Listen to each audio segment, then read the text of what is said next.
এক ঝাঁক জোনাকি। লেখিকা ইসরাত জাহান অধরা। পর্ব এক। নিজের স্বামীর মোবাইলের ওয়ালপেপারে অন্য মেয়ের ছবি দেখে স্তব্ধ হয়ে গেল অনিমা। ওর মাথায় যেন আকাশ ভেঙে পড়েছে। কি করে এমনটা করলো সুহান ওর মাথাতেই আসছে না। এর মধ্যেই সুহান এসে বলল, খিদে পেয়েছে, খেতে দাও। বলে অনিমার হাতে মোবাইল দেখেই তড়িৎ গতিতে মোবাইলটা নিয়ে নিল সে। রাগী কণ্ঠে বলল, আমার মোবাইল আমার পারমিশন ছাড়া ধরছো কেন? অনিমা শান্ত কণ্ঠে বলল, টাইম দেখার জন্য।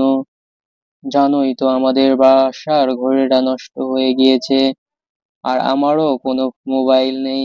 বাসার মোবাইল বলতে একটাই আছে, তোমারটা। তাই তোমার মোবাইলটা ধরতে বাধ্য হলাম। অনিমার মুখে এমন শান্ত কথা শুনে ঘাবড়ে গেল সোহান। এই মুহূর্তে কোনো মেয়ের মুখে শান্ত কথা মানায় না। কোনো মেয়েই তার স্বামীর ওয়ালপেপারে অন্য মেয়ের ছবি দেখে শান্ত থাকতে পারে না। সেখানে অনিমা কি করে শান্ত আছে তাই ভেবে পাচ্ছে না সোহান। তোমার কি শরীর খারাপ, অসুস্থ তুমি? এত শান্ত আছো কি করে? অনিমা কিছু না বলে হাসল শুধু। সোহান অনিমার চোখের কোণে হালকা পানি দেখতে পেল।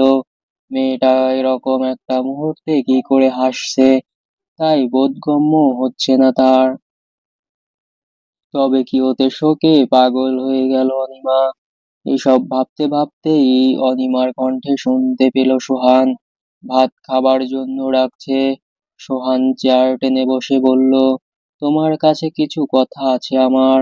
বলো। আসলে আমি একটা মেয়েকে ভালোবেসে ফেলেছি। জানি এটা অন্যায়, কিন্তু আমি নিজেকে থামাতে পারিনি। নিজের অনুভূতিগুলো আটকে রাখতে পারিনি তাই। সোহানের কথা শেষ হবার আগেই অনিমা বলল, তাই আমার কাছে ডিভোর্স চাচ্ছ? সমস্যা নেই, আমি দিয়ে দিব। তোমার আমার ওপর কোনো ক্ষোভ নেই? অনিমা হেসে বলল, ভালোবাসা তো কোনো অপরাধ না। আমি চাই না শুধুমাত্র আমার কারণে কারোর ভালোবাসা অপূর্ণ থাকুক। যে যেতে চায় তাকে যেতে দিতে দেওয়াই উচিত। আটকে রেখে কোনো লাভ নেই। বলেই চলে যেতে নিল সোহান বলল, ভাত খাবে না? না, খিদে নেই আমার। বলেই রুমে এসে দরজা আটকে খাটে শুয়ে পড়ল। ও বুঝতে পারছে ওর চোখের পানি আটকে আছে। খুব করে কান্না আসছে ওর। বুকে রক্তক্ষরণ হচ্ছে, মনে হচ্ছে কেউ ছুরি দিয়ে বারবার আঘাত করে ক্ষত বিক্ষত করে ফেলছে। কষ্টগুলো গলার কাছে ঢলা পাকিয়ে আছে। সোহান তার সাথে এমন কেন করলো? সোহান সকালে উঠে অনিমার ঘরের সামনে গিয়ে দেখলো দরজা খোলা। কালকে রাতে ওরা দুজন আলাদা রুমে ঘুমিয়েছে। অনিমা উঠলো কখন? আর উঠলে ওকে দেখলো না কেন? ভাবতে ভাবতেই রুমে প্রবেশ করে টয়লেটের সামনে গিয়ে দেখলো অনিমা আছে কিনা। না, নেই। কোথায় গেল মেয়েটা? ঘর থেকে বের হতেই যাবে এমন সময় খাটের পাশের টেবিলে কাগজ দেখতে পেল। কাগজটা খুলতে দেখলো, আমি চলে যাচ্ছি। এই সংসারে আমার আর কোনো অধিকার নেই। চিন্তা করো না, ডিভোর্স লেটার পাঠিয়ে দিও, সাইন করে দিব। আর আমার সামনে এসো না কোনোদিন। ভালো থেকো। হাতে ব্যাগ নিয়ে রাস্তার ধারে হাঁটছে অনিমা। আনমনে ভাবতে ভাবতে কখন রাস্তার মাঝখানে চলে এসেছে বুঝতে পারেনি সে। যখন বুঝতে পারলো তখন দেখলো সামনে তাকাতেই একটা ট্রাক ওর দিকে সজোরে এগিয়ে আসছে। এখনই বুঝি ওর জীবনের অধ্যায় সম্পূর্ণ হবে। আচ্ছা, সোহান কি আমার মৃত্যুর খবর পেয়ে মন খারাপ করবে নাকি খুশি হবে? নিশ্চয়ই খুশি হবে। ভাবতে ভাবতেই গাড়িটা খুব কাছে এসে পড়তেই কেউ একজন হাত টেনে সাইডে নিয়ে আসলো। টাল সামলাতে না পেরে দুজনেই রাস্তায় পড়ে গেল। অনিমা সামনে তাকাতেই একটা অচেনা লোকের দেখা পেল, কিন্তু বেশিক্ষণ দেখতে পারলো না। চোখের সামনে সবকিছু আস্তে আস্তে ছোট হয়ে যেতে লাগলো। তারপর সব অন্ধকার। জ্ঞান ফিরে চোখ খুলতেই সামনেই সেই আবার অচেনা মানুষটাকে দেখতে পেল। শোয়া থেকে উঠতে যেতেই লোকটা বাধা দিয়ে বলল, উঠবেন না প্লিজ, আপনার হাতে স্যালাইন চলছে। অনিমা হাতের দিকে তাকাতেই দেখতে পেল সেটা। লোকটা আবার বলতে শুরু করলো, একটু দেখে শুনে হাঁটবেন তো, আমি না থাকলে কি হতো আপনাদের আল্লাহই জানে। অনিমা ভ্রু কুঁচকে বলল, আপনাদের মানে? লোকটা অবাক হয়ে বলল, আপনি জানেন না? আপনি একা না, আপনার গর্ভে একজন আছে। 1 মাস হয়েছে আপনি অন্তঃসত্ত্বা। আমি বুঝে পাই না, আপনাকে আপনার হাজবেন্ড এরকম একটা সময় একা ছাড়লো কিভাবে? এইরকম একটা সময়ে তো দেখে শুনে রাখতে হয়। নাকি আপনার পরিবারের কেউ আপনার মতো জানে না যে আপনি প্রেগনেন্ট? লোকটার কথা কিছুই মাথায় ঢুকছে না। কানে শুধু ভাসছে সে 1 মাসের অন্তঃসত্ত্বা। এখন এই বাচ্চাকে কি করবে সে? এই বাচ্চাকে নিয়ে কই যাবে? সোহানের কাছে ফিরে যাবে? না, এ হয় না। ওর বাড়ি থেকে একেবারের জন্য চলে এসেছে সে। তাহলে বাচ্চাটা কি অ্যাবর্শন করিয়ে ফেলবে? কিন্তু বাচ্চাটার তো এত কোনো দোষ নেই। মন ওটা না যে বাচ্চাটা অবৈধ। না হলে কিসের ভিত্তিতে সে মেরে ফেলবে বাচ্চাটাকে?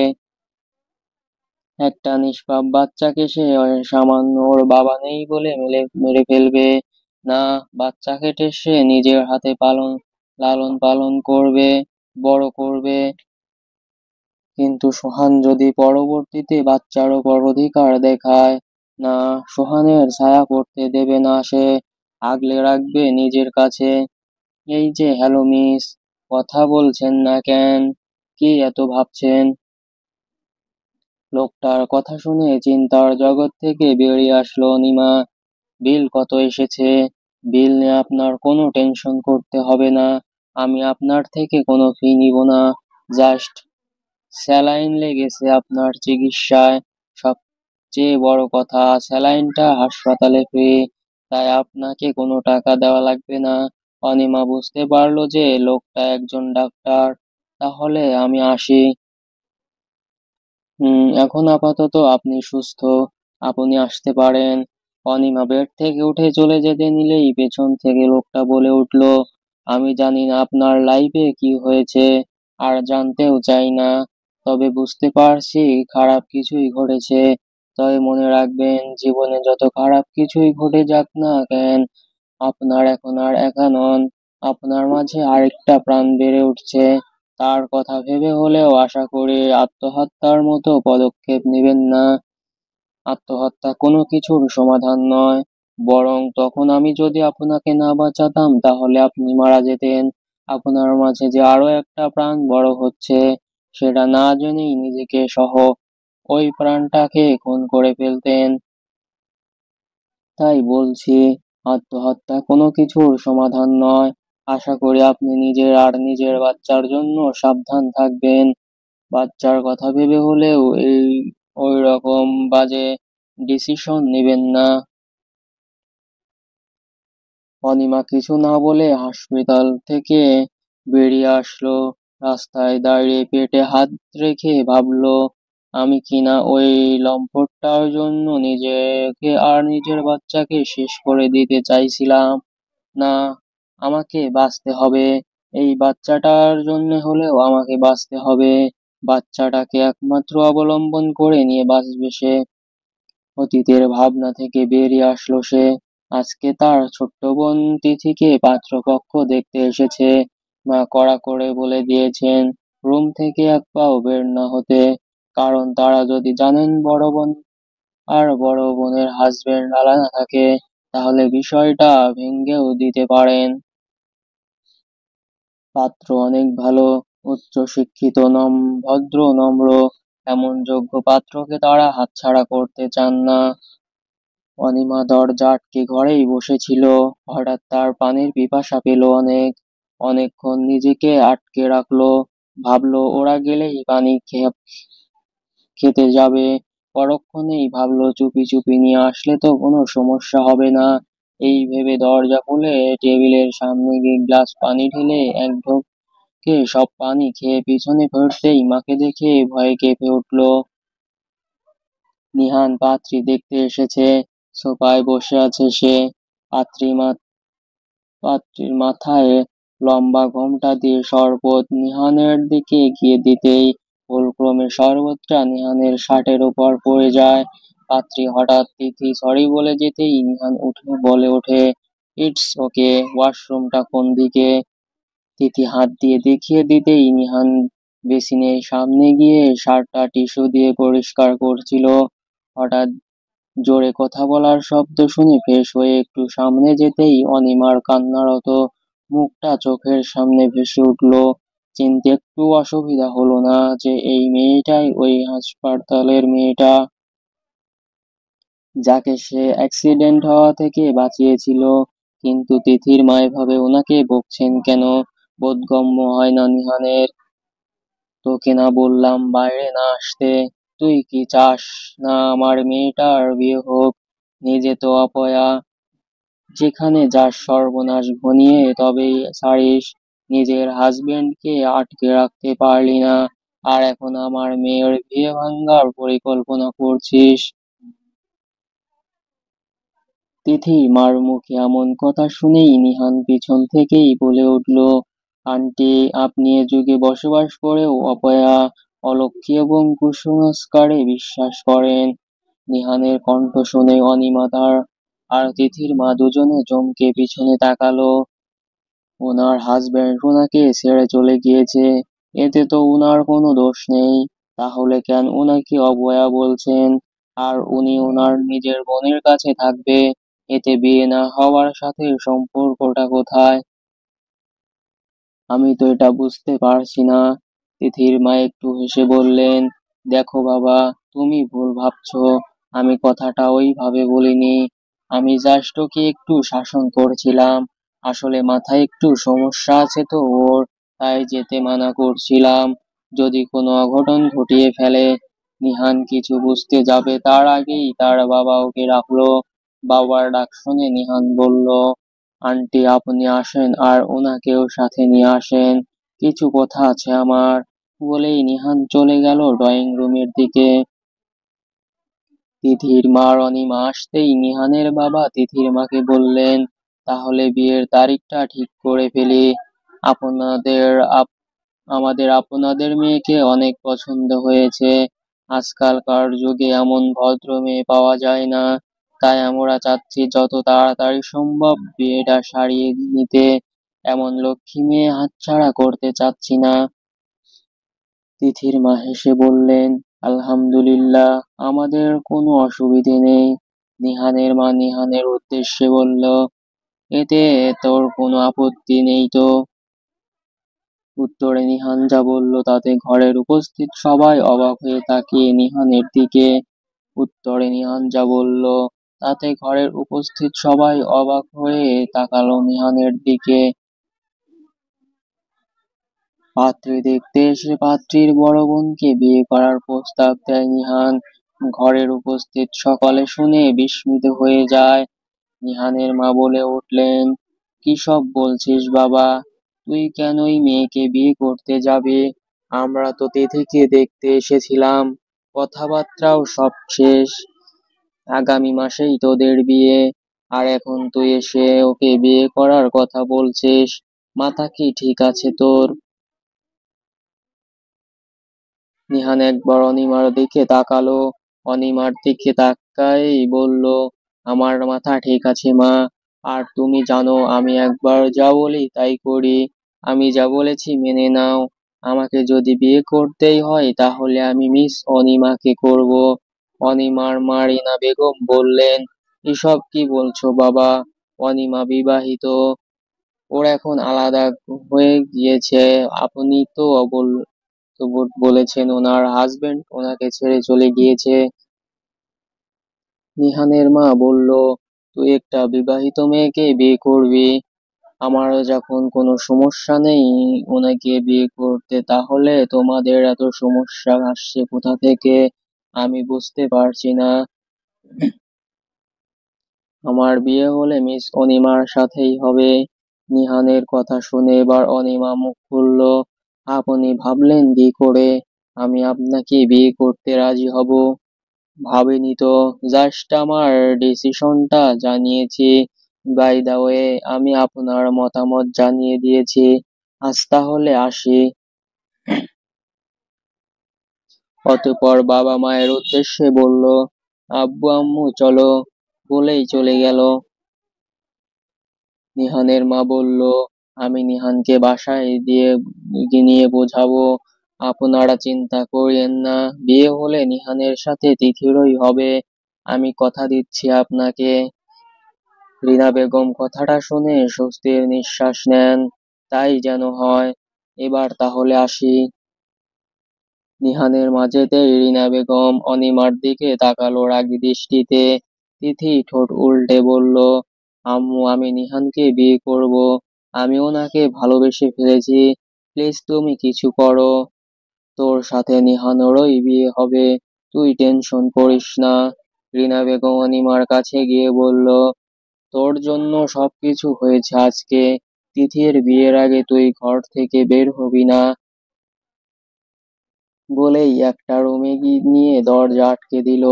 অনিমা কিছুক্ষণ দরজা ধাক্কাধাক্কি করেও লাভ হলো না। অতঃপর নিরাশ হয়ে মেঝেতে বসে গেল। মনে মনে ভাবলো, তার সাথেই কেন সবসময় এরকম হয়? একটু কি ভালো কিছু ঘটতে পারে না তার জীবনে? সব সময় সব খারাপ তার সাথেই কেন হয়? উত্তর খুঁজে পায় না। দরজায় হেলান দিয়ে বসে থাকে। কয়েকদিন পর দরজা খুলে রিনা বেগম অনিমার হাতে একটা খাম দিয়ে তাচ্ছিল্য করে বলে, দেখ, সোহান ডিভোর্স লেটার পাঠিয়ে দিয়েছে। ফোন দিয়ে বলেছে তোকে সাইন করে দিতে। তুই নাকি ওকে কথা দিয়ে আসছিস। বুঝতে পারলি তো, তুই শুধু ব্যবহারেরই যোগ্য, কারো বউ হবার না। জন্মের সময়ই তো মাকে মারলি। এখন তোর জামাইও তোকে ডিভোর্স দিয়ে দিয়েছে। সাধে কি আর তোকে অপয়া বলি? নিহানও তার সৌন্দর্যের মোহে পড়ে তোকে বিয়ে করার কথা বলেছে। বিয়ে করার কয়েকদিন পর সোহানের মতোই ব্যবহার করে রাস্তায় ছুঁড়ে ফেলে দিবে। তাহলে কি বলতো তুই ছুঁড়ে ফেলারই যোগ্য? মায়ের মুখে এসব কথা শুনে অনিমার বুকটা ফেটে যাচ্ছে। আচ্ছা, কোন মা কি তার সন্তানকে এভাবে বলতে পারে? সৎ মাই হোক, তাও মা তো। ভুল বললেন। সবাইকে নিজের আর সোহানের মতো ভাববেন না। আমি যেহেতু বলেছি অনিমাকে আমি বিয়ে করব, সেহেতু ওকে সারা জীবন আমার কাছে রাখার জন্যই বলেছি, ছুঁড়ে ফেলে দেবার জন্য না। আর আপনি না ওর মা, একজন মা হয়ে নিঃসন্তানকে কি করে এরূপ বাজে মন্তব্য করেন সেটা আমার জানা নেই। নিহানের কথা শুনে অনিমা আর ওর মা উভয়ই চমকে পিছনে তাকাতেই দেখলো দরজার সামনে নিহান দাঁড়িয়ে আছে। এ কি বাবা তুমি? জি আন্টি, আসলে হবু স্ত্রীর সাথে দেখা করতে আসলাম। মিস করছিলাম ওনাকে অনেক। নিহানের কথা শুনে তড়িৎ গতিতে অনিমা নিহানের দিকে তাকালো। আগে থেকেই নিহান ওর দিকে তাকিয়েছিল বলে দুজনার চোখাচোখি হয়ে গেল। অনিমা সাথে সাথেই মাথা নিচু করে ফেললো। বেশিক্ষণ তাকিয়ে থাকতে পারলো না। নিহান হেসে বলল, মিস অনিমা, রেডি হন তো, আপনাকে নিয়ে শপিং এ যাব। কয়েকদিন পর তো আমাদের বিয়ে, তাই বিয়ের শপিং করতে হবে তো। তিথি এবার রাগে নিহানের সামনে এসে বলল, কি দেখে তুমি ওকে পছন্দ করলেন? না আছে রূপ আর না আছে গুণ, গেঁয়ো ভূত একটা। আমার মতো কি নেই বলেন? যথেষ্ট শিক্ষিত, স্মার্ট, সুন্দরী আমি। তাহলে কেন আমাকে রেখে ওকে বিয়ে করার জন্য উতলা হয়ে পড়েছেন? নিহান হেসে বলল, হ্যাঁ মানছি আপনার সবকিছু আছে, যার ছিটেফোঁটাও মিস অনিমার মাঝে নেই। কিন্তু কি বলুন তো, আপনার মাঝে সবকিছু থাকলেও সম্মান করার মতো মানসিকতাটা নেই। নয় তো ভদ্র ঘরের মেয়ে তার নিজ বড় বোনের সম্পর্কে এমন কথা বলতে পারে না। আর সবচেয়ে বড় কথা কি বলুন তো, আপনাকে আমার মন ঠিক টানে না, যতটা মিস অনিমাকে দেখলে টানে। তিথি হেসে বলল, একদিনের দেখায় কারোর সাথে প্রেম হয়ে যায় নাকি? আপনি মজা করছেন? কি এমন দেখেছেন ওর মাঝে যে আপনি ওর প্রেমে পড়ে গেলেন? আসলে কি বলুন তো, জীবনের একটা লাইফে এমন একজন মানুষের আগমন ঘটে যাকে দেখলে পুরো দুনিয়ার থমকে যায়। সবকিছু সুন্দর লাগে, তার মাঝে কিছু থাকুক আর না থাকুক, তাকে ভালো লাগে। এমনকি তার যেই খারাপ গুণটা আছে সেটাও অমৃতের মতো লাগে। যাকে ভালো লাগার তাকে 1000 বছর ধরে ভালো লাগা লাগে না, জাস্ট কিছু সময়ের প্রয়োজন হয়। মন আপনা আপনি তাকে ভালোবেসে ফেলে, এতে কোনো সময়ের প্রয়োজন হয় না। আর যাকে ভালো না লাগার তার সাথে যুগ যুগ বছর ধরে থাকলেও ভালোবাসা যায় না। আশা করি আপনার লাইফেও কেউ আসবে যাকে দেখে আপনার ভালোবাসবে, তে সময়ের প্রয়োজন হবে না।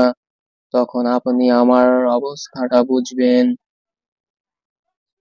বলেই হেসে অনিমার দিকে তাকিয়ে বলল, এ কি আপনি এখনো রেডি হননি কেন? আন্টি মিস অনিমাকে বলুন রেডি হতে, ও মনে হয় আপনার ভয়ে রেডি হচ্ছে না। রিনা বেগম থমথমে গলায় বললেন, যা রেডি হ। অনিমা অবাক হয়ে বলল, আম্মু? নিহান হেসে বলল, দেখলেন আন্টি আপনাকে পারমিশন দিয়ে দিয়েছে, তাড়াতাড়ি রেডি হয়ে আসুন, দেরি হয়ে যাচ্ছে তো। অনিমা কিছু না বলে নিজের রুমে চলে গেল। রিনা বেগম একটু এগিয়ে বললেন, একটু কি ভেবে দেখলে হতো না? দেখো, ও অনাথ একটা মেয়ে, আমার থেকে বয়সেও অনেক বড় হবে। কেন ওর পিছে পড়ে আছো? উনি আমার থেকে বয়সে বড় হোক, এতে আমার কোনো সমস্যা নেই। রিনা বেগম নিহানের কথায় বিরক্ত হলো। ছেলেটা বড্ড ঘাড়-তেড়া, কারোর কথাই মনে হয় না শুনবে। শুধু শুধু বলে কোনো লাভ নেই, হুদাই টাইম নষ্ট। হায়, অনিমার কপালটা কত ভালো, এমন বড়লোক ডাক্তার ছেলের সাথে বিয়ে হবে, আর আমার মেয়েটার বিয়ে হতে হতেও হলো না। এই ভেবে দীর্ঘশ্বাস ফেললেন। অনিমা একটি নীল রঙের সুতির থ্রি পিস পরে বের হলো। মুখে কোনো প্রসাধনীর ছোঁয়া নেই, তবুও যেন কত মায়াবী লাগছে মেয়েটাকে। অনিমা রুম থেকে বের হতেই নিহান অনিমার হাত ধরে বলল, আন্টি তাহলে আমরা আসছি। রিনা বেগম দুজনের দিকে তাকিয়ে ভেংচি কেটে বললেন, যত সব আদিক্ষেতা। একজন একটা রেস্টুরেন্টে বসে আছে অনিমা আর নিহান। অনিমা গলাটা একটু পরিষ্কার করে বলল, দেখুন আমি আপনার থেকে গুণে গুণে 7 বছরের বড়। জানি আমি, আপনি তো জানেন আমি প্রেগনেন্ট, তাও আমাকে বিয়ে করতে চাচ্ছেন। আপনার এতে কোনো অসুবিধে নেই, বরং বউয়ের সাথে বাচ্চা একটা ফ্রি পেয়ে যাব। আপনি আমাকে বিয়ে করতে চাইলেও আমি আপনাকে বিয়ে করতে পারবো না। নিহান শান্ত কণ্ঠে জবাব দিল, কারণটা জানতে পারি? দেখুন, আপনার বিয়ে ঠিক করা হয়েছিল আমার বোনের জন্য, সেখানে আমি কি করে আপনাকে বিয়ে করব? আমার মান সম্মান বলে কিছু একটা আছে, আমার রুচিতে বাধবে আপনাকে বিয়ে করতে। এতে আমার পরিবারের মানুষরা কষ্ট পাবে, আমি চাই না আমার জন্য আমার পরিবারের মানুষজন কষ্ট পাক। নিহান অনিমার কথা শুনে হাসলো। নিহানকে হাসতে দেখে অনিমা ভ্রু কুঁচকে বলল, আপনি হাসছেন কেন? নিহান হাসতে হাসতেই জবাব দিল, আপনার বোকার মতো কথা শুনে। মানে? আচ্ছা, আপনি আমাকে জাস্ট একটা প্রশ্নের অ্যান্সার দিন। আপনি যাদেরকে, দেখুন আমার বিয়ে ঠিক করা হয়েছিল আপনার বোনের সাথে, যেখানে আমি কি করে আপনাকে বিয়ে করব? আমার মান সম্মান বলে কিছু একটা আছে, আমার রুচিতে বাধবে আপনাকে বিয়ে করতে। এতে আমার পরিবারের মানুষরা কষ্ট পাবে। আমি চাই না আমার জন্য আমার পরিবারের মানুষজন কষ্ট পাক। নিহান অনিমার কথা শুনে হাসলো। নিহানকে হাসতে দেখে অনিমা ভ্রু কুঁচকে বলল, আপনি হাসছেন কেন? নিহান হাসতে হাসতে জবাব দিল, আপনার বোকার মতো কথা শুনে। মানে? আচ্ছা, আপনাকে জাস্ট একটা প্রশ্নের অ্যান্সার দিন। আপনি যাদেরকে নিজের পরিবার বলে মনে করেন তারা কি আপনার আদৌ নিজের পরিবারের কেউ মনে করে? এতক্ষণ অনিমা মাথা নিচু করেছিল। নিহান কথা শুনেই মাথা উঁচু করে নিহানের দিকে তাকালো। নিহান অনিমার দিকে তাকিয়ে বলল, আমাকে অ্যান্সার দেওয়া লাগবে না, জাস্ট নিজেকে নিজের প্রশ্ন করুন। আপনি যতটা আপনার পরিবারের জন্য করেছেন, যতটুকু ওদেরকে নিয়ে ভেবেছেন, তারা এক ভাগও কি তারা আপনাকে নিয়ে ভেবেছেন? সত্যিই তো, মা মারা যাবার পর তার বাবা তার কাছে রেখে কোনোদিন জিজ্ঞেস করেনি তার কি লাগবে না লাগবে। তিথি যা বলতো তাই সাথে সাথে এনে দিত। কিন্তু অনিমা যদি সামান্য চকলেটের কথা বললেও বাবা ভুলে যাবার নাম করে তার জন্য চকলেট নিয়ে আসেনি কোনোদিন। কোনো আবদার আজ অব্দি পূরণ করেনি। আচ্ছা, মা মারা গেলে কি বাবারা এমনই হয়ে যায়? আগের সন্তানের জন্য কি তাদের মনে একটুও ভালোবাসা থাকে না? অনিমার নিজের আপন বলতে তো শুধু মাত্র তার বাবাই ছিল। সেই বাবাও তাকে অবহেলা করতো। মা যা বলতো তাই শুনতো। একবারও ওকে ডেকে নিয়ে কথাটার সত্যতা যাচাই করেনি। এসব ভাবতে ভাবতেই অনিমার চোখের সামনে ভেসে উঠল একটা ঘটনা। সবে সে ক্লাস 9-এ উঠেছে। পড়ালেখার বরাবরই ভালো স্টুডেন্ট ছিল সে। ক্লাস 9-এ পড়াকালীন তার এক টিচার তাকে যত্ন করে একটা কলম উপহার দিয়েছিল। কারণ ওই টিচারের পছন্দের স্টুডেন্ট ছিল সে। কলমটা দেখতে ভারী সুন্দর ছিল। এরকম কলম সে আগে দেখেনি। খুশি মনে কলমটা হাতে নিয়ে দেখতে দেখতে বাড়িতে ঢুকতেই তিথি প্রশ্ন করে উঠল, আপু, তোর হাতে ওটা কি? অনিমা হেসে বলল, কলম। স্যারের কাছ থেকে উপহার পেয়েছি। কলমটা তো অনেক সুন্দর। আমাকে দিয়ে দে কলমটা। কিন্তু এটা তো আমার কলম, তোকে কেন দিব? ব্যাস, এই কথা বলাতেই তিথি দৌড়ে তার বাবার রুমে চলে গেল। গিয়ে কান্না করতে করতে বলল, আব্বু জানো, আজকে স্কুলের স্যার আমার উপর খুশি হয়ে একটা কলম দিয়েছিল। অনিমা আপু সেই কলমটা নিয়ে গিয়েছে আমার থেকে। আমি চাওয়াতে আমাকে মেরেছে। অহ, রহমান হক তিনি। তিথির মুখের কথা এমন কথা শুনে ঘর থেকে বের হয়ে অনিমাকে ডাকলো। অনিমা এসে বলল, কি হয়েছে আব্বু, কিছু বলবে? রহমান সাহেব অনিমার গালে চড় দিয়ে বলল, এত অধঃপতন হয়েছে তোর! নিজের ছোট্ট বোনের গায়ে হাত তোলার আগে একটুও বিবেকে বাঁধলো না। সামান্য কলমের জন্য তুই তিথির গায়ে হাত তুলছিস। নিজের যোগ্যতায় তো পাসনি কলম, তাহলে কিসের ভিত্তিতে তুই কলমের অধিকার খাটাস? এত হিংসে করিস তিথিকে? অনিমা স্তব্ধ হয়ে গেল কথাগুলো শুনে। ও কখন তিথিকে মেরেছে? আর কখনোই বা কলম নেওয়ার কথা বলেছে? বরং তিথিই তো ওর কাছে এসে কলম চাইলো। এসব ভেবে তিথির দিকে তাকাতেই দেখলো তিথি অনিমার দিকে তাকিয়ে হাসছে। আব্বু, আমার কলমটা দিতে বলো। কি হলো, কথা কানে যাচ্ছে না? ওর কলম ওকে দে। অনিমা সেই দিন কিছু না বলে কলমটা দিয়ে দিয়েছিল। সেখানে ওর নিজের আপন বাবাই কোনো সততা যাচাই না করে গায়ে হাত দিয়ে দ্বিধাবোধ করলো না। সেখানে ও তিথিকে দোষ দিবে কিসের ভিত্তিতে?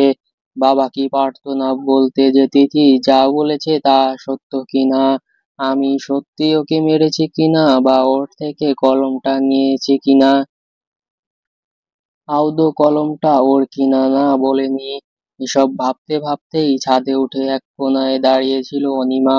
মনে মনে বলছিল, তুই আর আগের মতো নেই আব্বু, অনেক পাল্টে গিয়েছো।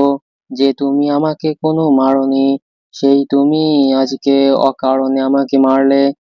আম্মু মারে, এতে কোনো অসুবিধে ছিল না আমার, কারণ সে আমার জন্মদাতা মা না।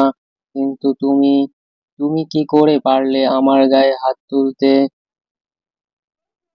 এখানে এক এক এক করে বিড়বিড় করে আপনি অনিমা চোখের পানি মুছে পিছে তাকাতেই দেখলো 12 বছরের মাহিরকে, গোল গোল চোখে ওর দিকে তাকিয়ে আছে। আপনি কান্না করছেন কেন? কিছু কি হয়েছে? কেউ কি আপনাকে মেরেছে অনিমা? কিছু না, চোখে কি যেন পড়েছে। আহের অনিমার দিকে তাকিয়ে বলল, একটু নিচে হন তো। অনিমা ভ্রু কুঁচকে বলল, কেন? আহা, এত প্রশ্ন করছেন কেন, হন তো। অনিমা নিচু হতেই মায়ের হাত দিয়ে অনিমার চোখের পানি মুছে দিতে দিতে বলল, আমি জানি না আপনার সাথে কি হয়েছে, যার জন্য আপনি কান্না করছেন, কিন্তু আপনার চোখের কান্না মানায় না। প্লিজ কাঁদবেন না, একদিন দেখবেন সব ঠিক হয়ে যাবে। অনিমা নিজেকে সামলিয়ে বলল, দেখুন, আমি আপনার বাবার মার অমতে সোহানকে বিয়ে করেছিলাম, আর যেই সোহানই আমাকে ডিভোর্স দিয়ে দিয়েছে, তাই তার একটা ঠিক মানতে পারছেন না। সবচেয়ে বড় কথা, কোনো বাবা মাই চান না তার মেয়ের ডিভোর্স হয়ে যাক, তাই তারা একটু রেগে আছেন আমার উপর। আপনি যা ভাবছেন ওই রকম কিছু না। নিহান একটা দীর্ঘশ্বাস ফেলে বলল, আপনি কি সত্যিই কিছু বুঝতে পারেন না, নাকি বুঝেও না বুঝার ভান ধরেন? মানে, আপনার ফ্যামিলির কাছে যে আপনার কোনো ভ্যালু নেই সেটা কি আপনি বুঝতে পারেন না? ওরা যে জাস্ট আপনাকে ইউজ করছে এটা কি বুঝতে পারেন না? এতটাও ছোট নন আপনি অনিমা, যে সামান্য এই বিষয়টা বুঝতে পারবেন না। কবে একটু বুঝদার হবেন আপনি? নিহান একটু থেমে আবার বলতে শুরু করলো, দেখুন, আপনার গর্ভে বেড়ে উঠেছে তার একটা পরিচয় প্রয়োজন, একজন বাবা বাবা থাকা তার জন্য আবশ্যক। আপনি নিশ্চয়ই ওকে বাবার স্নেহ থেকে বঞ্চিত করবেন না। আমি জাস্ট চাচ্ছি ওর বাবা হতে। ও যখন বড় হবে তখন ওর ক্লাসমেটরা নিশ্চয়ই ওর বাবা নেই বলে ঠাট্টা করবে। আর আপনি একজন ডিভোর্সি মহিলা, এই সমাজে চলা আপনার জন্য কষ্ট হয়ে যাবে। আপনার সন্তানকে বড় করতে হবে কষ্ট করেই। তাই আমি জাস্ট আপনাকে একটু হেল্প করতে চাইছি। আমি চাইছি আপনার সন্তানের পরিচয় হতে। আশা করি আমার কথাগুলো বুঝতে পেরেছেন। আর আপনার বোন তিথির কথা ভাবছেন তো, ওর জন্য সুখের পাত্রের কোনো অভাব হবে না। কিন্তু আপনি যদি আমাকে বিয়ে না করেন তাহলে বিপদে পড়বেন আপনি। আপনি নিশ্চয়ই জানেন একজন ডিভোর্সি মেয়েকে সমাজ কিরকম চোখে দেখে। আমার ভাবার জন্য একটু সময়ের প্রয়োজন। নিহান হালকা হেসে বলল, আপনি যত খুশি সময় নেন, আমার কোনো অসুবিধে নেই। আমি আপনার উত্তরের জন্য অপেক্ষা করব। অনিমা ছোট্ট করে উত্তর দিল, ধন্যবাদ।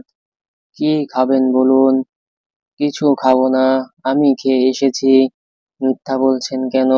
আপনার মুখ দেখে বোঝা যাচ্ছে সারাদিন কিছু খাননি। আচ্ছা, আপনাকে বলতে হবে না, আমি নিজেই অর্ডার দিচ্ছি। কিছুক্ষণের মধ্যেই ওয়েটার এসে খাবার দিয়ে গেল। অনিমা খাবার দেখে নিজেকে আটকাতে পারল না। সারাদিন ধরে পানি ছাড়া কিছুই পেটে পড়েনি অনিমার। খাবার দেখে খিদেটা যেন ঝড়ের স্পিরিটে বেড়ে গেল। সামলাতে পারল না নিজেকে। প্লেট নিজের কাছে নিয়েই যেতে শুরু করলো। কয়েক লোকমা মুখে দেবার পর মুকাত নিহাতের কথা মনে পড়লো। সামনে তাকাতেই দেখলো নিহান এক দৃষ্টিতে তাকিয়ে আছে। নিশ্চয়ই ছেলেটার অনেক খিদে পেয়েছে, তাই তো অমন করে তাকিয়ে আছে। মায়া হলো অনেক। মুখের খাবারটা গিলে নিহানের দিকে তাকিয়ে বলল, আপনি খাবেন না? না। মিথ্যা বলছেন কেন? নিশ্চয়ই আপনার খিদে পেয়েছে, নইলে তখন থেকে এভাবে তাকিয়ে আছেন কেন? নিহান অন্যদিকে তাকিয়ে হাসলো। এতটাও বোকা মানুষ হয়? ও তো তাকিয়েছিল অনিমার দিকে, খাবারের দিকে নয়। অনেকগুলো খাবার একসাথে মুখে নেবার কারণে গাল দুটো খাবারে ভর্তি হয়ে আছে। পুরা বাচ্চাদের মতো লাগছে। কে বলবে ও আরেক বাচ্চার মা হতে যাচ্ছে? মেয়েটাকে এত কিউট লাগছিল, নিজেকে আটকাতে পারলো না। বোকা মেয়েটা কিনা ভেবে বসলো। খাবারের দিকে তাকিয়েছিল সে। পরক্ষণেই হঠাৎ একটা অদ্ভুত ইচ্ছে জাগ্রত হলো নিহানের মনে। চামচ দিয়ে অনিমার দিকে আগাতেই অনিমার চোখ দুটো বড় হয়ে আসলো। উনি হঠাৎ এগিয়ে আসছেন কেন? আপনি এগিয়ে আসছেন কেন? নিহান কিছু না বলে আর একটু এগিয়ে অনিমার প্লেট থেকে খাবার নিয়ে 2 চামচ খেয়ে নিজের সিটে বসতে বসতে বলল, আসলে আপনার খাওয়া দেখে মনে হলো খাবারটা বুঝি খুব টেস্ট, তাই টেস্ট করলাম। অনিমা এতক্ষণ নিজের আটকে রাখা নিঃশ্বাস ছেড়ে বলল, তাহলে আলাদা করে অর্ডার দিতেন। আমার এঁটো করা খাবার খাওয়ার কি দরকার ছিল? নিহান বলল, আমার এতে কোনো সমস্যা নেই। অনিমা নিহানের দিকে একবার তাকিয়ে খাবার খাওয়ায় মন দিল। নিহান অনিমাকেই দেখছিল, কিন্তু দেখায় ব্যাঘাত ঘটায় প্যান্টের পকেটে থাকা মোবাইল ফোনটা। তীব্র শব্দে কেঁপে ওঠে ফোনটা। নিহান বিরক্ত হলো খুব। এমনই ওর পাশের মানুষটাকে কল দিতে হলো। এরকম ডিস্টার্ব করার মানে কি? আপনার ফোন বাজছে, ধরছেন না কেন? আপনি খান, আমি একটু কথা বলে আসছি। বলেই বসা থেকে সাইডে চলে গেল। অনিমার খাবার প্রায় ততক্ষণে শেষ। হাত ধোয়ার জন্য ওয়েটারকে ওয়াশরুমের কথা জিজ্ঞেস করে সে। ওয়েটার ওয়াশরুম দেখিয়ে দিতেই ওয়াশরুমে চলে যায়। হাত ধুয়ে ওয়াশরুম থেকে বের হতেই দেখলো সোহান আসছে মোবাইল চালাতে চালাতে। অনিমাকে সে এখনোই দেখেনি। অনিমার পা দুটো আটকে গেছে মাটিতে। অনিমা খুব করে চাইলো সোহান দেখার আগেই চলে যেতে, কিন্তু পারছে না। মাটি যেন তার পা চুম্বকের মতো আটকে ধরে রয়েছে। সোহান ততক্ষণে অনিমাকে দেখে ফেললো। সোহানকে তাকাতে দেখে অনিমার অস্বস্তি লাগছে। এর মধ্যেই নিহান এসে অনিমাকে বলল, অনিমা, কোথায় গিয়েছিলেন আপনি? ওয়াশরুমে আসবেন বললেই পারতেন। কতক্ষণ ধরে খুঁজছি সেটা আপনি জানেন? ভাগ্যিস একটা ওয়েটারের সাথে দেখা হয়ে গেল, উনি বলতেই আপনাকে পেলাম। আমি তো ভাবলাম আপনি আমাকে না বলেই চলে গিয়েছেন। অনিমা নাম শুনে সোহানের সামনে তাকালো। সোহান তাকাতেই অনিমার অস্বস্তি আরো দ্বিগুণ বেড়ে গেল। অনিমাকে কথা বলতে না দেখে নিহান আবার জিজ্ঞেস করলো, কি হলো, কথা বলছেন না কেন? অনিমাকে সামনে তাকিয়ে থাকতে দেখে নিহানও তাকালো সামনে। সামনের ব্যক্তিকে দেখে নিহানের বুঝতে বাকি রইল না অনিমার চুপ করে থাকার কারণ। সোহান ভ্রু কুঁচকে তাকিয়ে আছে নিহানের দিকে। ও ঠিক এখনো চিনতে পারে নাই নিহানকে। বয়সের 1 বছরে নিহানকে কোনোদিন দেখেনি। অনিমার সাথে কি করেছে এই ছেলে এটাও বুঝতে পারছে না। তবে যাই করুক না কেন, ওর তো চিন্তা করার কোনো কারণ নেই। কারণ ও তো ডিভোর্স পাঠিয়ে দিয়েছে, আর অনিমাও সাইন করে দিয়েছে। তাহলে এই ছেলেকে এই নিয়ে কেন চিন্তা করছে সে? তার চিন্তা করা কি মানায়? মোটেও না। এসব ভাবতে ভাবতেই নিহান এসে সোহানের হাত বাড়িয়ে হেসে বলল, হাই, আমি ডক্টর নিহান শাহরিয়ার। আপনি নিশ্চয়ই সোহান। সোহান জোড়া কুঁচকে এলো। এই ছেলে ওকে কি করে চিনলো? সোহান হ্যান্ডসাম করে বলল, যে, কিন্তু আপনি কে? আপনাকে তো চিনলাম না। অ্যাকচুয়ালি আমার সাথে মিস অনিমার বিয়ের কথা চলছে। কয়েক মাসের মধ্যে আমরা বিয়ে করব। সোহান এক পলক অনিমার দিকে তাকালো। এত তাড়াতাড়ি যে অনিমা এই সম্পর্ক থেকে বেরিয়ে আসতে পারবে সেটা সে ভাবতে পারেনি। তা আপনি কি জানেন অনিমা একসময় বিবাহিত ছিল, এখন সে ডিভোর্সি? নিহান হেসে বলল, জানবো না কেন, অবশ্যই জানি। আর এটাও জানি যে আপনি ওনার প্রাক্তন স্বামী ছিলেন। উনি ডিভোর্সি জেনেও আপনি ওনাকে বিয়ে করতে রাজি হচ্ছেন। এতই কি অভাব পড়েছে দুনিয়াতে মেয়ের যে আপনি বিয়ে করার জন্য মেয়ে খুঁজে পাচ্ছেন না? আমার ইচ্ছে করেছে আপনাকে উচিত জবাব দেওয়ার, কিন্তু আমি আপনার কাছে কৃতজ্ঞ, কারণ আপনার কারণেই আমি মিস অনিমাকে নিজের করে পেতে চলেছি। তাই আমার মুখে আপনার জন্য কোনো কঠোর কথা মানাবে না। যাই হোক মিস অনিমা, চলুন, দেরি হয়ে যাচ্ছে, আমাদের তো আরো অনেক কাজ আছে। হাও প্যাচাল পেড়ে কোনো লাভ নেই। সোহান রেগে বলল, আপনি কিন্তু আমাকে অপমান করছেন। আগে আপনি মিস অনিমাকে অপমান করেছেন, সেটারই জবাব দিলাম। আমি জাস্ট আপনাকে অপমান করার কোনো ইন্টেনশন আমার নেই। বলেই সোহানের দিকে একবার তাকিয়ে অনিমার হাত ধরে বেরিয়ে গেল। সোহান ওর আগে খুঁজতে খুঁজতে চলে গেল। রেস্টুরেন্ট থেকে বেরোতেই নিহান অনিমার হাত ছেড়ে দিল, মাথা নিচু করে বলল, সরি, আপনার পারমিশন ছাড়া আপনার হাত ধরার জন্য। ইটস ওকে, আপনি তো আর ইচ্ছে করে হাত ধরেননি। বাই দ্য ওয়ে, আপনার মোবাইল নম্বরটা দিন তো। কেন? কেন মানে? মোবাইল নাম্বার না থাকলে আপনার সাথে কন্টাক্ট করব কিভাবে? আচ্ছা বাদ দেন, চলুন শপিং করতে যাই। আমার কিছু লাগবে না বললেই হলো নাকি? আমি আপনার মার কাছে বলেছি যে শপিং করার জন্য আপনাকে এনেছি। এখন শপিং না করলে উনি কি ভাববেন? অনিমা মনে মনে ভাবলো, সত্যিই তো, ওটা দিতে একবারও ভাববে না মা, এমনি সব সময় পেতে থাকে। আচ্ছা চলুন, তবে বেশি কিছু কিনবো না। হুম, কিছু কিনছেন না কেন? সেই কখন থেকে কয়টা মার্কেট ঘুরেছি, একটা জামাও কি আপনার পছন্দ হচ্ছে না? অনিমা মাথা নিচু করে ফেললো। আসলে পছন্দ তো হচ্ছে, তবে যেই জামার পছন্দ হচ্ছে সবগুলোই 2,000 টাকার উপরে। এত দামি জামা সে কি করে কিনবে? আর সবচেয়ে বড় কথা, অন্যের টাকায় এত দামি জামা কিনেও তো মানায় না। জীবনে এত দামি জামা পরেনি সে কোনোদিন, একটা কম দামে জামাও পাচ্ছে না। সে যে কি সে কিনবে? নিহান নিয়ে এসেছে দামি মার্কেটে, ও তো সব সময় নিউ মার্কেট থেকে জামা কিনেছে। বলছিলাম কি, আমার কোনো জামা লাগবে না, আমি আম্মুকে কিছু একটা বলে ম্যানেজ করতে পারবো। চলুন আমরা চলে যাই। নিহান ভ্রু কুঁচকে বলল, ভেবে বলছেন তো যে, তবে চলুন। বলেই রাস্তায় রাখা পার্কের গাড়ির সামনে এসে নিহান গাড়ির দরজা খুলে দিল। অনিমা মাথা নিচু করে গাড়ির ভিতর বসতেই নিহান বলল, আমার কিছু জরুরি কাজ ছিল, আমি কি কাজটা সেরে আসতে পারি? ততক্ষণ আপনি ওয়েট করবেন, বেশি সময় লাগবে না, জাস্ট 15 থেকে 20 মিনিট লাগবে। আচ্ছা আপনি কাজ সেরেই আসুন, আমি ওয়েট করছি। Thanks you very much. বলে গাড়ির দরজাটা আটকিয়ে দিয়ে চলে গেল। 15 মিনিট পর গাড়িতে এসে সিটে বসে সিট বেল্ট বাঁধতে বাঁধতে বলল, বেশি দেরি করে ফেলেছি না? অনিমার বাসার সামনে এসে পড়েছে নিহান। নিহানের থেকে বিদায় নিতে গাড়ি থেকে নেমে সামনে হাঁটা দিল অনিমা। হঠাৎ নিহানের ডাকে পিছনে ফিরলো।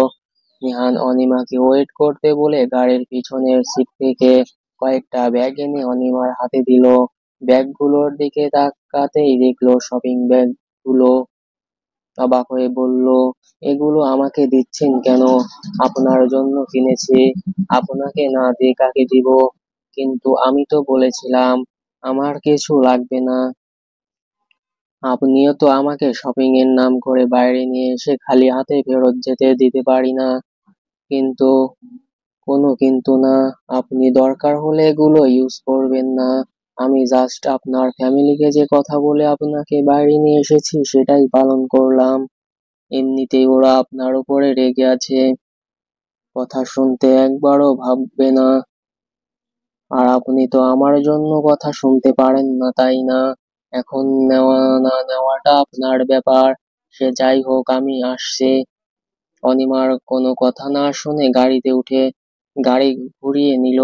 নিহানের যাবার দিকে তাকিয়ে একটা শ্বাস ফেললো। সে তো চায়নি কারোর কাছ থেকে হেল্প নিতে, তবে উনি কেন আমাকে হেল্প করছে? এত কিছু করে ওনার লাভটা কি? আদৌ কি উনি নিঃস্বার্থভাবে সাহায্য করেছেন, নাকি এতে ওনার কোনো স্বার্থ আছে? স্বার্থ থাকলেও সেটা কি? না আর ভাবতে পারছে না সে। বাসায় যাওয়ার দরকার এখন, এমনিতেই অনেক দেরি হয়ে গেছে। ভেবেই হাতে থাকা ব্যাগগুলোর দিকে তাকিয়ে গেটের ভেতর ঢুকলো।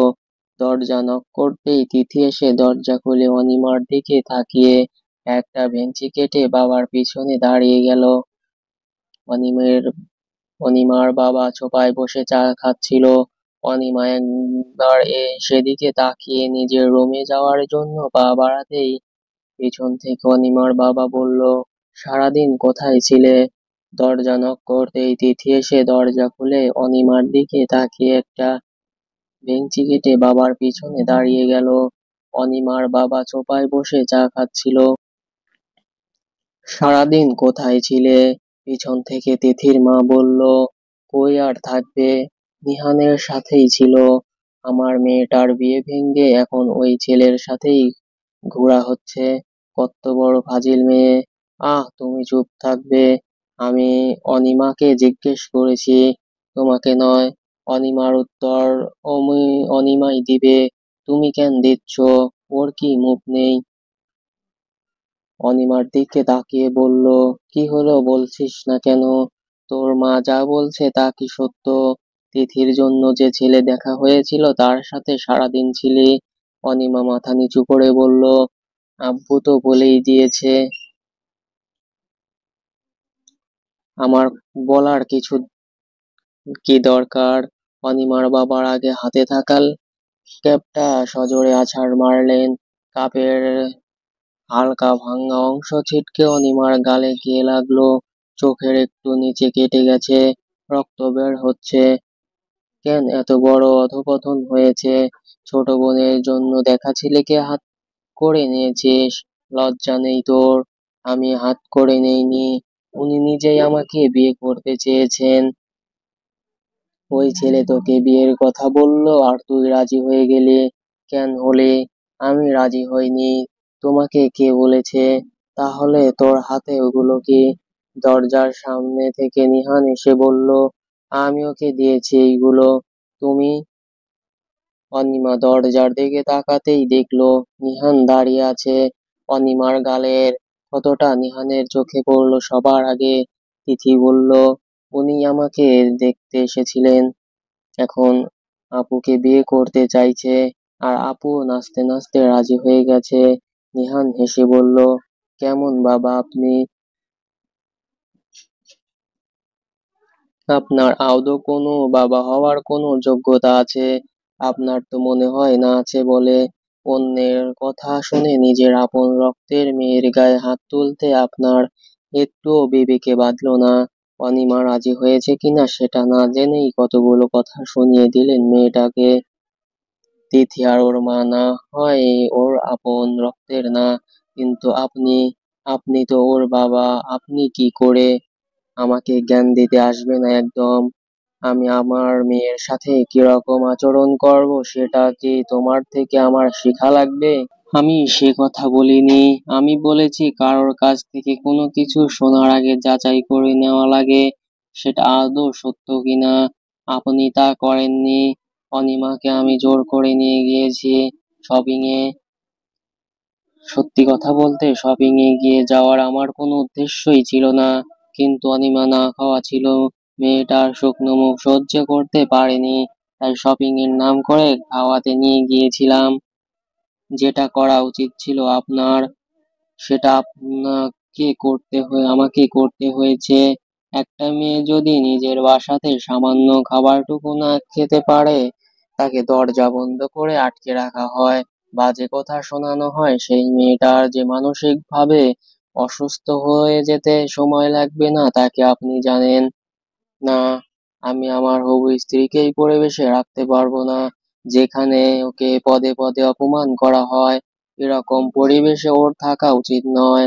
আমি ওকে আমার সাথে নিয়ে যেতে চাই, আপনারা অনুমতি দিলেও আর না দিলেও। তিথির মা বলল, এসব কি বলছো বাবা? তোমার সাথে ও থাকবে মানে? আমি আমার হবু স্ত্রীকে এরকম একটা পরিবেশে রাখতে পারি না, মিস অনিমা। আপনি রেডি হয়ে আসুন এক্ষুনি। অনিমার বাবা একটু এগিয়ে বলল, তুমি আমার সামনে আমার মেয়েকে নিয়ে যাবে আর আমি দাঁড়িয়ে দাঁড়িয়ে দেখবো, সেটা তুমি ভাবলে কি করে? ভাবিনি তো আমি ওনাকে নিয়ে যাব। দেখুন, সারা জীবন তো নিজের মেয়ের প্রতি বাবা হিসেবে যায় দায়িত্ব পালন করা লাগে, সেই দায়িত্বটা কি আপনি অবহেলা করেছেন? নিজের মেয়েকেও শ্রোতার মতো করে রেখেছেন। এখন অন্তত অনিমার ভালো কথা ভেবে হলেও আশা করি আপনি বাবা বাধা দিবেন না আমাকে। এখানে থাকলে অনিমার স্বাস্থ্যের জন্য অনেক বড় ক্ষতি হয়ে যাবে, সাথে ওর পেটে যে বাচ্চাটা আছে তারও ক্ষতি হয়ে যাবে। একজন বাবা হিসেবে আপনি নিশ্চয়ই তা চান না। আমি নিয়ে যাচ্ছি মিস অনিমাকে। বলে অনিমার দিকে কয়েক পা এগিয়ে অনিমার হাত ধরে দরজার দিকে হাঁটা দিল।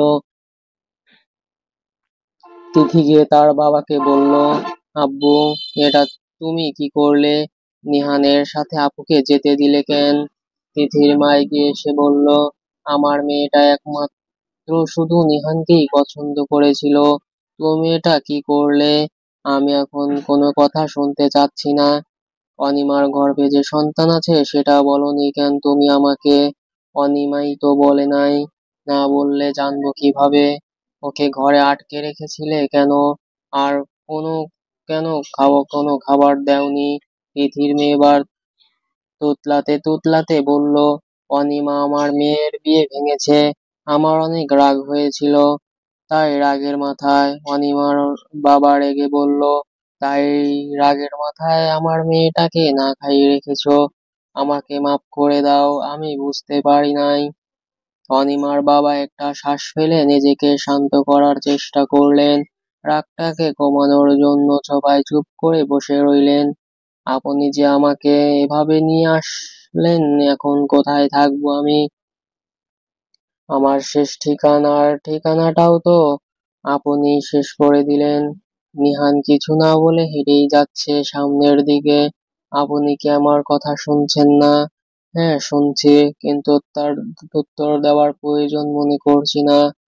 এখন একটা কথাও বলবে না? গাড়িতে বসুন, আপনার ইচ্ছায় আমি সব করব। আপনি যা বলবেন তা করতে আমি কেন রাজি হব? নিহান দু কদম এগিয়ে অনিমার দুই কাঁধে হাত রেখে বলল, আপনি এখন রেগে আছেন, আগে শান্ত হন, নিজেকেই শান্ত করুন। অনিমাকে গাড়ির সিটে বসে দিল, নিজেও গাড়ির দরজা খুলে নিজের সিটে বসে পড়ল। পিছনের সিট থেকে ফার্স্ট এইড বক্সের ঢাকনা খুলে কোলের উপর রাখলো। একটা ওয়েন্টমেন্ট বের করে অনিমার দিকে সোজা হয়ে বসে বলল, আমার দিকে ফিরুন। অনিমা কোনো উত্তর দিল না। এই লোকটা এমন কেন? বলা নাই কওয়া নাই, হুট করে ঘরের বাইরে নিয়ে আসবে। আমার কাছ থেকে অনুমতিরও প্রয়োজন নেই না। আমি রাজি আছি কিনা সেটাও জানতে চাই না। সব সময় নিজেরটা মনে চায় তাই করে। আমার দিকে ফিরতে বললাম না। তাও অনিমার কোনো উত্তর নেই। একটা শ্বাস ফেলে বলল, আপনার রাগ করার যথেষ্ট কারণ আছে। আপনার জায়গায় যে কেউ থাকলেও রাগ করতো, এটা স্বাভাবিক। কিন্তু আমি যা করেছি তা আপনার ভালো কথা ভেবে করেছি। আপনার অনাগত বাচ্চার কথা চিন্তা করেই কাজটা করেছি। ওই বাড়িতে থাকলে বাচ্চাটা স্বাভাবিকভাবে বেড়ে উঠতো না। একজন ডাক্তার হিসেবে বলছি, আপনি কি চান না আপনার বাচ্চা সুস্থ স্বাভাবিক আর 5টা বাচ্চার মতো বেড়ে উঠুক? কোনো ক্ষতি না হোক, চান তো? তা তো চাই, কিন্তু এখন আমি কোথায় থাকবো? আমার তো থাকার কোনো জায়গা নেই। আমি তো কোনো চাকরিও করি না যে বেতনের টাকা দিয়ে নতুন আলাদা বাসা ভাড়া নিব। আপনি কোনো টেনশন করবেন না। যেহেতু আপনাকে আমি বাসা থেকে নিয়ে এসেছি, সেহেতু আপনার খাওয়া থাকার ব্যবস্থা করা সম্পূর্ণ আমার দায়িত্ব। আর আমি দায়িত্ব থেকে এক ফোঁটা পিছু পা হব না। ভরসা রাখতে পারেন আমার উপর। এবার তো ফিরুন। অনিমা কিছু না বলে নিহানের দিকে ফিরল।